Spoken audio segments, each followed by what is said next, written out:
Welcome to My Life, Tanya Applied, with Rabbi Simon Jacobson, a journey into the deepest teachings of Torah and their application to our personal, emotional, and psychological lives.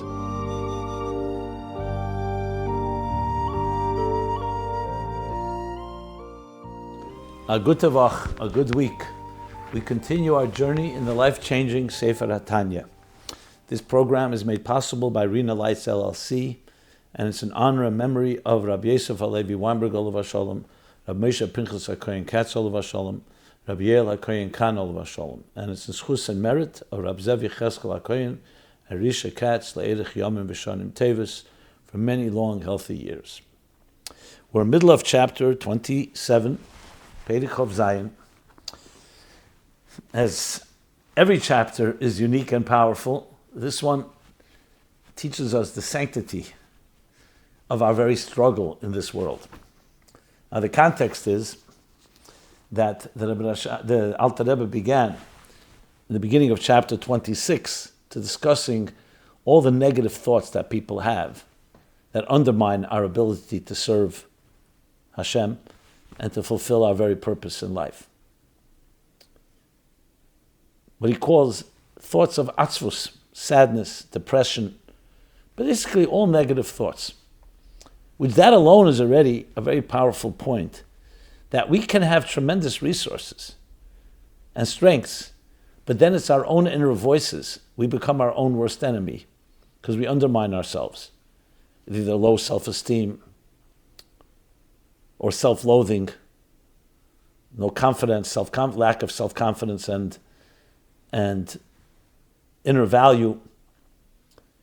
And as the Alter Rebbe gave the mashal, the example, at the beginning of chapter 26, of two people wrestling. One can be a lot stronger than the other. But if he thinks that he's weaker, or he has thoughts that demoralize him, so in other words, psychological warfare, he can lose because he's feeling down. So it's not pure strength that's lacking, it's his attitude. Because when you have such thoughts, you can't really function properly. So it just goes to show you how attitude is such a critical piece here. Just want to go back there again, beginning of chapter 26, to use the exact words of the Alter Rebbe.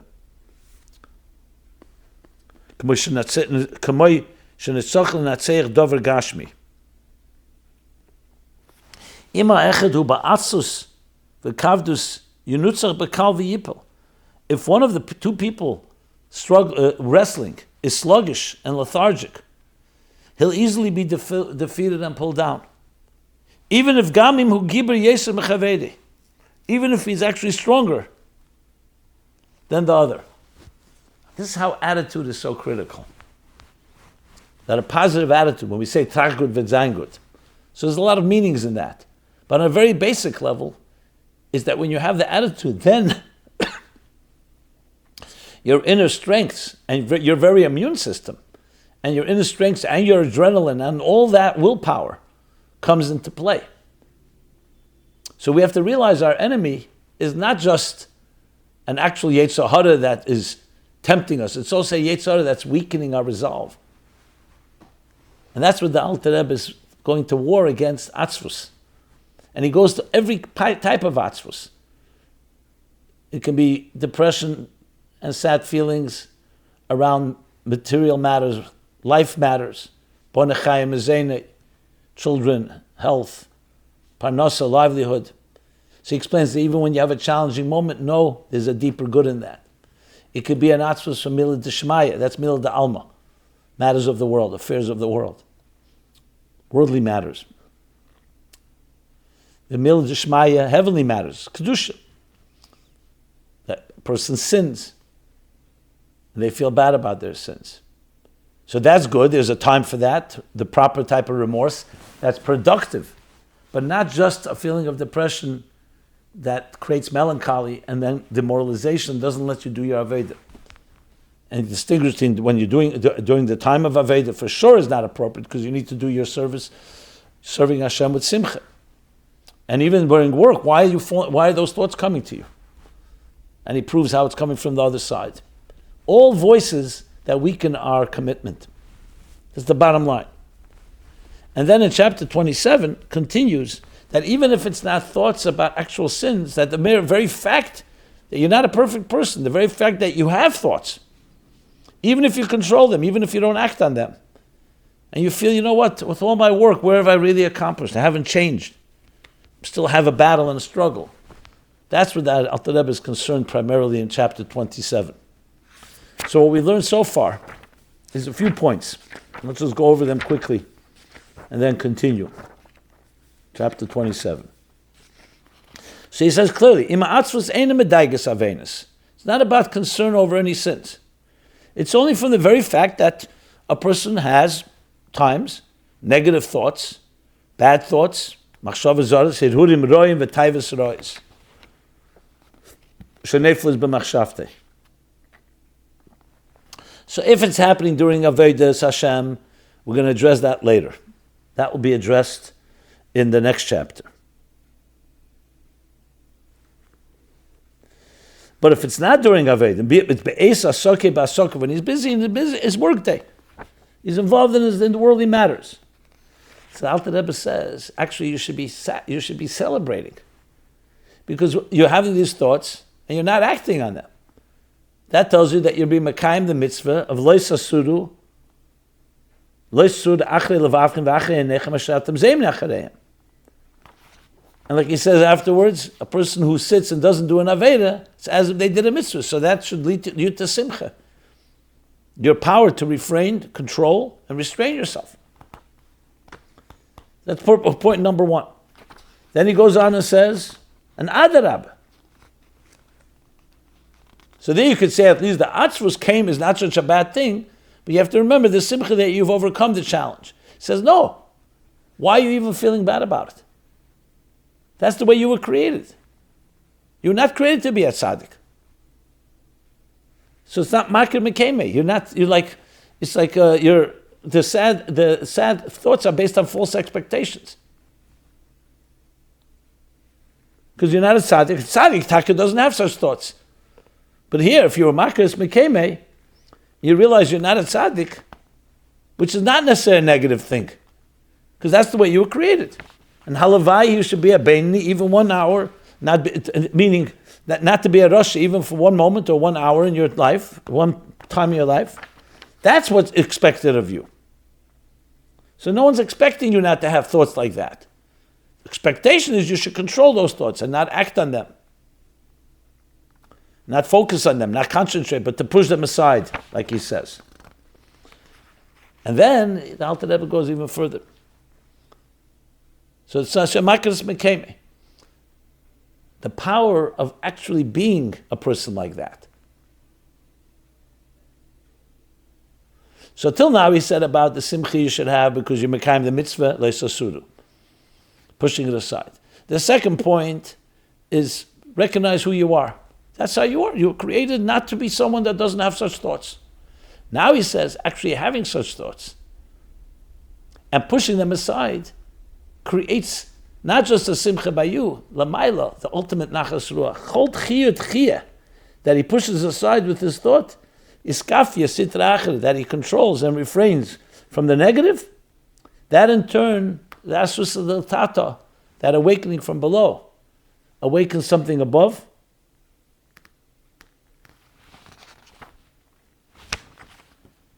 And like the hiflik bezeir pashat truma, the Gedel Nachas Ruach L'Farm Yisbarach, the great pleasure and joy that Hashem receives when a person refrains.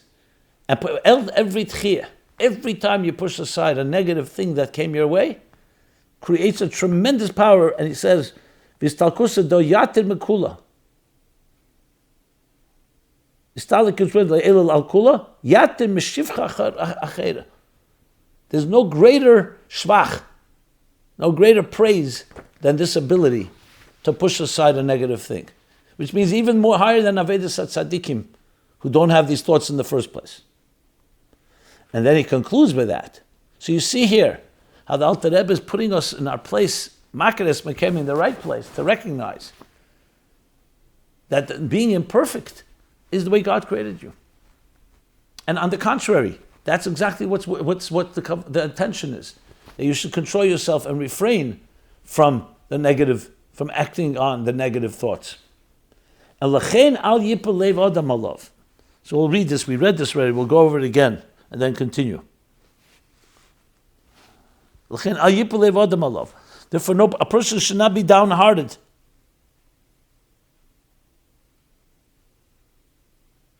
V'lo yeda levove ma'ed. Nor should he be too sad, too down.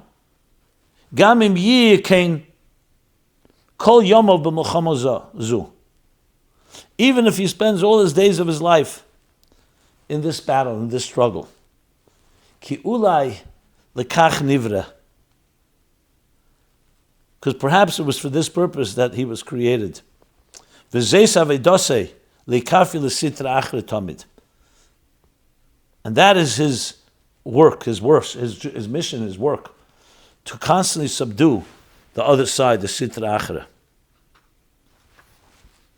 Now, we read this, but two diyukim I want to add here, 2 points. He says, Lo yeda levave ma'ed.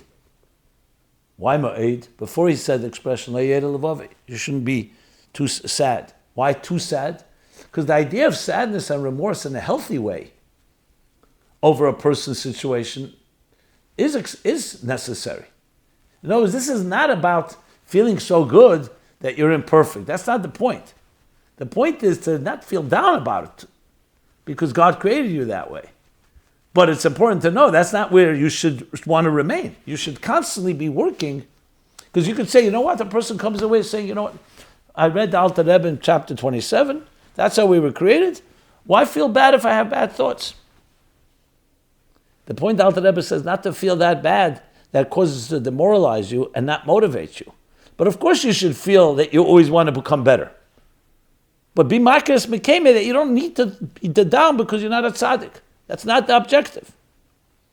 But the objective is that you should be a beini and constantly aspire to grow. So you see, so it's a thin line between the two. This isn't meant to create complacency and say, you know what, I don't have to do anything. God created me that way. No, you do have to. First of all, you have to refrain. You need the tchiyah, v'chol tchiyah, v'tchiyah. And second of all, you should always want to become better. But don't allow the negative thoughts to take over. That why are you not a tzaddik? Why are you even having negative thoughts? Because that's the Yetzer Hara's brilliance. It's going to tell you, Hashem is telling you not to do Avedis and to refrain from everything. But He's telling you that He's not taking away your desire. So might as well give up. What's the point? He's not telling you can become perfect. You can't be a tzaddik. This is a very good method where people say, since you can't, what they say, perfect is the enemy of good. Since you can't be perfect, so don't even try to be good. Or keep on feeling bad that you're not perfect. No. You have to recognize where you are, but you have to always be aspiring to growing. That's the in-between. So it's tafkir ma'oid. Not b'chlal, not to have any bad feeling. But a bad feeling that also is motivating. So two things, it should be motivating, and you should recognize you want to always grow. Even though you're not a tzaddik. Second point I want to talk about why he says, Lekach, ulei lekach nivra. Why ulei? You're saying that this is why we come down to this world, in order to be challenged and overcome the challenge by refraining and restraining ourselves. So why ulai? So one explanation given for this is because earlier we learned that it's possible that Hashem can give a beinoni through enough Aveda a gift, the gift of becoming a tzaddik. So we don't know always what ultimately our ultimate purpose is.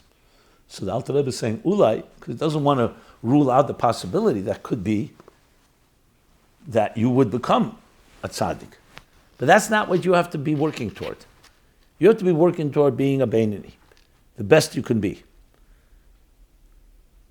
Control, self-control, self-mastery. And Ula Lekach Nivra would mean, for most of us, that's taka why we were created. And in the process, we create this tremendous nachas ruah because that's the ultimate goal. There's a maimer, I may have mentioned it in the past, in Tovkuf Samach Vov, I think, Vayakel from the Alter Rebbe. He says the whole reason the Shema came down below is to do what it doesn't want to do.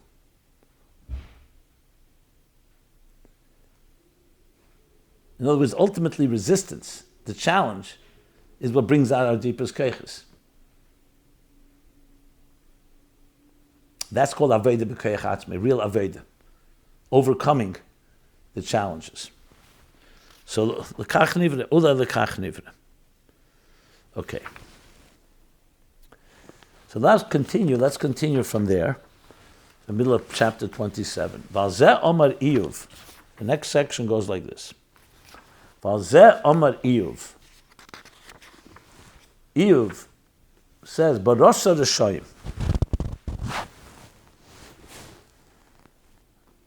What is he talking about? This being born and created to struggle.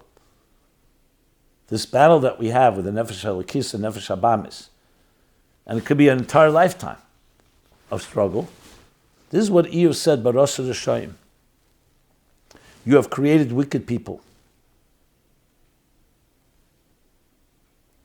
The Gemara in Baba Basra talks about this. 16:8, Tazayin Aleph.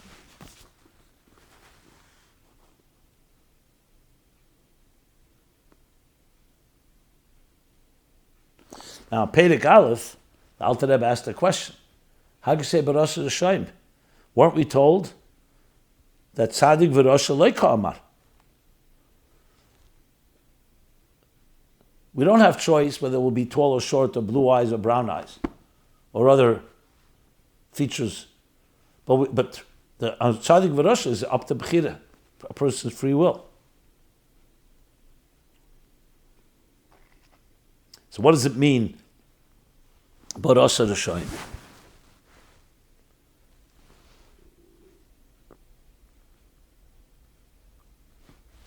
In Perek Yudaled, the Alter Rebbe explained the first part of the pasuk, Barosa Tzadikim.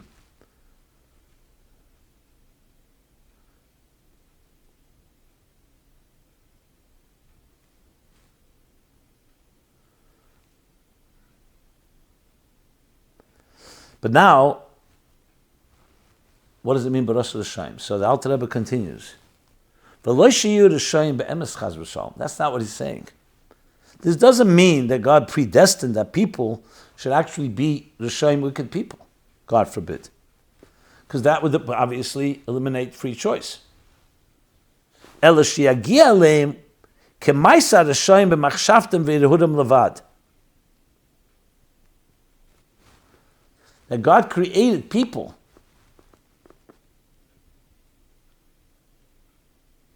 that have the capability of being Rishayim because they have a Yetzer Hara, Nefesh HaBamis, that causes them to have inadvertent negative thoughts. But the goal is not that they be Rishayim, not to act on it. That's what he means. Sheyagia leim kemaisa Rishayim b'machshavtem v'yirehudem levad.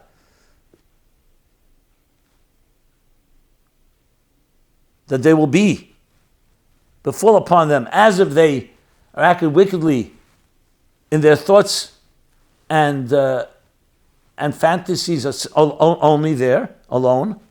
And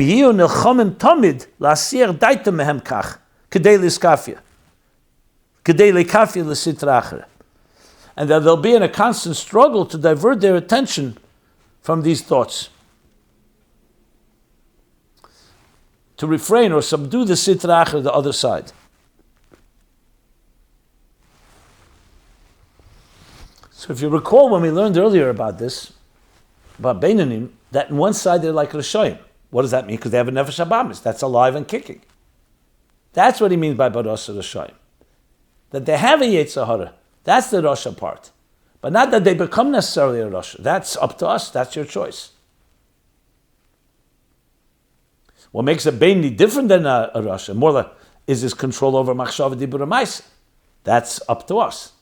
But the fact that we have thoughts, that we have a Yetzer Hara, Nefesh HaBamis, that's Barosa Rishayim, that the Eibishter made. Why did he make that? Because that's the great Nachas Ruach for us not to act on it. So in other words, like they basically created potential Rishayim. Not, however, in the usual sense that they should become that, but they should not become that. Why? But they will not be able to rid themselves completely of this negative side. That's why he's calling it Rishayim. Because they always have that Nefesh HaBamis. Kizeh nasa idei tzadikim. That's the unique accomplishment of tzaddikim. And we're not talking about tzaddikim. We're not created to be tzaddikim.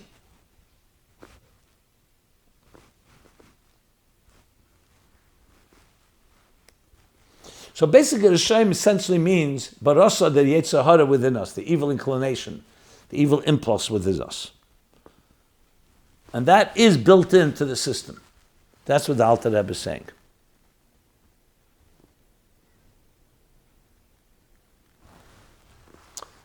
Okay. Again, we come away from this.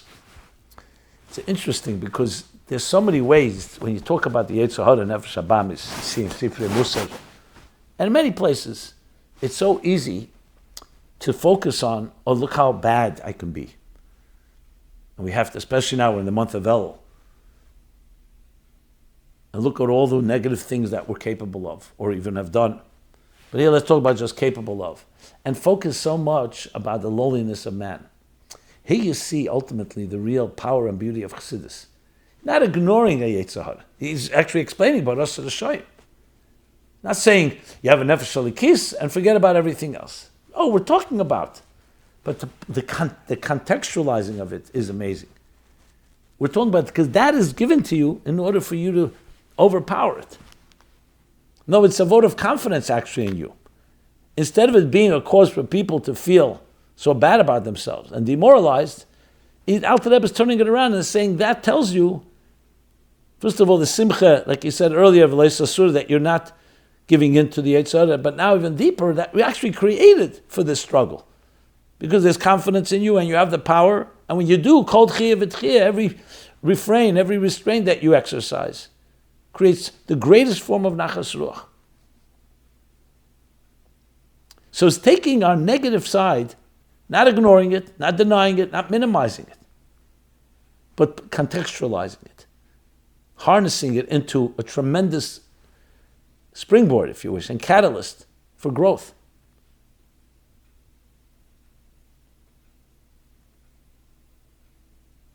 So often people say, okay, Chassidus says, focus on the positive, on light, and light will dispel darkness. That's true. But this doesn't mean ignoring darkness. It's saying the darkness is there to catapult you and propel you into the highest, greatest heights when you understand what it's for. The last thing you want is to bring you down and demoralize you, and with justifiable reasons, and say, look at you. Look at the thoughts you have. Look at what you're capable of. Focusing on the ugly side of every person. That's one of the tricks to get you down, that you can't wrestle. You can't fight the battle. Here you have to see that the battle itself is why you were created, barosa, and you have the power to overcome every challenge, and when you do so, you're achieving the greatest things possible. And with that, the Alter Rebbe now continues to explain what this nachas ruach is, especially in context of tzaddikim, because l'chayr tzaddikim who have already destroyed their Yetzer Hara or don't have one, you would think that's the ultimate. They're not even struggling anymore. Says the Alter Rebbe, v'shnei minei nachas ruach.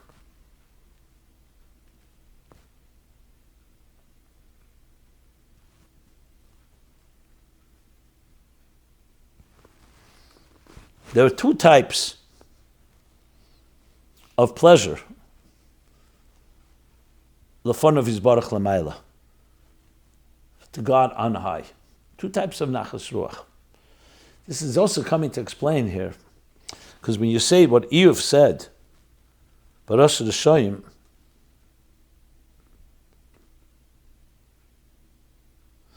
means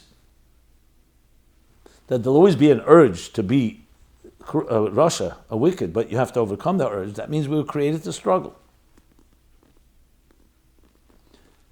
And yet we see there are people that don't struggle. The tzaddikim. So this is what he's now going to explain, the two types of nachas ruach. Two ways God gets pleasure from our effort. Echad mebitla sitra achra legamri. The first is from eliminating the negative, the other side completely. V'yishapcher memerira lemisko mechashechel nehera. So now we're entering into the world of Iskafia we discussed, restraint. Now we're talking about transforming. Thereby transforming bitter to sweet and darkness to light. This is from Zohar, first chelik in Zohar, Dalet Aleph, 4a. But this is the Ayidei Tzadikim. This is through Tzadikim. Because they completely eliminate the negative. And to the point, there's no struggle, because they transform the bitter to sweet and dark to light. V'hashenis, the second type of Nachas Ruach. Ka diskafia hasitra achra, be'eda betokfog v'gvurasa. When the other side, meaning the negative side, is subdued, but be'eda betokfog v'gvurasa, but it retains its full strength and power. You've not eliminated it. Umagbiya atzma kanesha, he uses this expression again, and the so-called inflated ego lifts itself up high like an eagle. Here he means it in a negative sense, a pomposity. Umasham meirida Hashem, and from there, at its peak strength and power, like he said, ba'eda, b'takfa v'gurasa, God brings that negative side down, subduing it. How? Basrusa delatata, as a result of our awakening and our effort from below. Al yidei habeinanim. So in contrast, al yidei tzadikim is hapcha, that eliminate it, the beinim subdue it, even in its full strength. So in other words, the nachas of having a true adversary, and you have the strength to be stronger than it.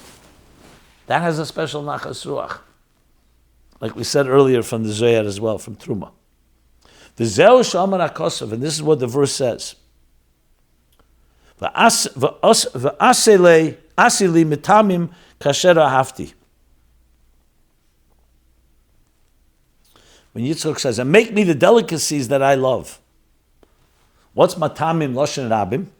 Matamim loshen rabim, the delicacies in the plural. Shnei minei nachas ruach. These are the two types of gratification of pleasure. This was Yitzchak speaking to Esav to prepare food for him, but the Tikkun Zohar says this is also a request from Hashem to the Yidden. The Tikkun Zohar, which is 51b, explains these are the words of the Shekhinah to the children, to the Jewish people. Kach kidepirshu b'tikkunim, like he explains in Tikkun Zohar. And here's where we'll stop.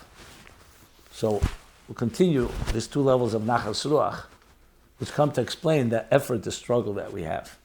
Sanctifying, the sanctity of a human struggle. Okay, this has been Tanya Applied, TanyaApplied.com.